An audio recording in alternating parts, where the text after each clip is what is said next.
Hello students, good morning.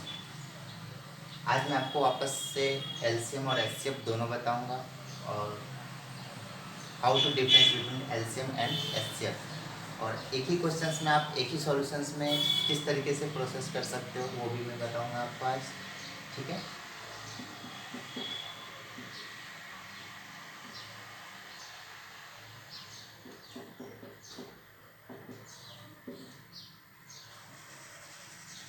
सबसे पहले हम एक क्वेश्चन लेते हैं। सपोज 14, 18, 34। हम सबसे पहले आपको एलसीएम करना सिखा रहे हैं। इसमें solution 14, 18, then 34. How to solve LCM in these questions? First of all, we check it.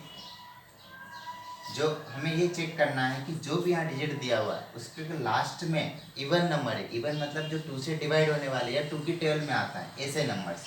तो 14 में 4 आता है तो 2 से तो जाना ही है। सबसे पहले हमें स्मॉल डिजिट्स 2 से डिवाइड करना है। 2 7 जा 14। फिर 18 में 8 में भी जाएगा तो 2 9 जा 18। फिर यहाँ 2 4 तो आता है 2 की टेबल में। अब 3 तो 3 तो नहीं आता, लेकिन उससे कम में क्या आता है 2। कितने टाइम में? 1 टाइम में। 2 1 जा 2, 1 इधर गया 14, 2 7 जा 14। ये हो गया। अब हमें वापस से चेक करना है क्या 2 की टेबल में 7 आएगा, क्या 9 आएगा या 7 आएगा। तो तीनों में से कुछ भी नहीं आ रहा है। 3 की टेबल में 9 आता है तो 3, ये 7 जो नहीं आ रहा वो एज इट इज लिखना है। 3 3 जा 9, फिर 17। नाउ नेक्स्ट स्टेप, वापस 3 की टर्म में आएगा। 7 एज इट इज, 3 1 जा 3, 17। देन अब 3 से कोई सी भी डिजिट में डिवाइड नहीं हो रही तो फिर अब हमें क्या करना है? 5 से 6 से 7 से चेक करते जाना। तब 7 जो प्राइम नंबर है जो खुद की टेबल में आता है तो 7 1 जा 7, देन 1। अब 17 एज इट इज सेम वही प्रोसेस। 17 भी एक प्राइम नंबर है। प्राइम नंबर ऐसे नंबर जो खुद की टेबल में आता है। ठीक है, अब यहाँ पे 17 1 जा 17 हो जाएगा। तो हमारा ये जो पोर्शन आया हुआ है मल्टीप्लाई वाला, वो हमें कैसे लिखना है? सपोज हम यहाँ लिखते हैं 2 into 3 into 3 into 7 into 17। 2 into 3 into 3 into 7 into 17 into 1 भी कर सकते हो तो 1 मल्टीप्लाई हो तो उसमें वही डिजिट आता है। अब आप इस सबको जब मल्टीप्लाई करोगे और जो आंसर आएगा वो क्या हो जाएगा? एलसीएम हो जाएगा। जैसे 2 3 जा 6, 6 3 जा 18। अब 18 से 7 मल्टीप्लाई करोगे, फिर जो डिजिट आएगा उससे 17 मल्टीप्लाई करो तो यहाँ पे क्या आ जाएगा? आपका एलसीएम। ठीक है, एज इट इज सेम। अब आपको इसी क्वेश्चन को 14, 18, 34, अब फाइंड द HCF। आपको HCF निकालना है तो कैसे निकालोगे? 14 का अलग, 2 7 जा 14, 7 1 जा 7। देन 18 का अलग, 2 9 जा 18, 3 3 जा 9, 3 1 जा 3।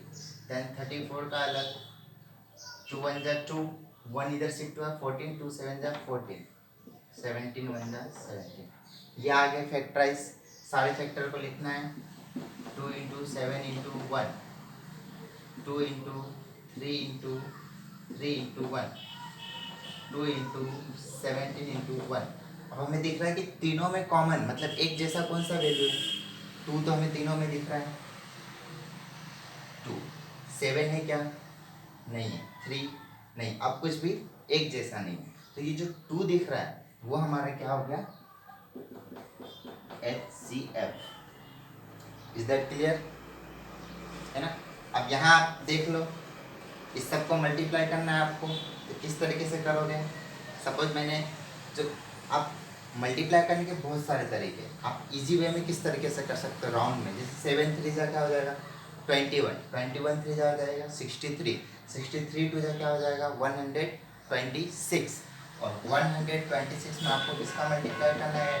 लास्ट में 17, 7 6 जा 42, कैरी 4, 7 2 जा 14 प्लस 4, 18, 8 कैरी 1, 7 जा 7 प्लस 1 8। फिर 1 से 6 करोगे 6, 1 से 2 को करोगे 2, 1 से 1 को करोगे 1, इनको प्लस कर दो 2, 8 + 6 14, 4 कैरी 1, 8 + 2 10 + 1 11, 1 कैरी 1, 1 + 1 2 हो जाएगा। ठीक है, इसका आंसर क्या आ गया 2142। ये क्या कहलाएगा LCM। ठीक है, अब मैंने बताया था कि एक ही क्वेश्चन में एक ही प्रोसेस में आप LCM और HCF कैसे निकालोगे। सपोज हमने ये नहीं किया, हमें नहीं आया, हमें बस डिफरेंट करके मतलब अलग अलग से निकालते आता है फैक्टराइज करके। ठीक है, आपको इसमें करके बता देते हैं।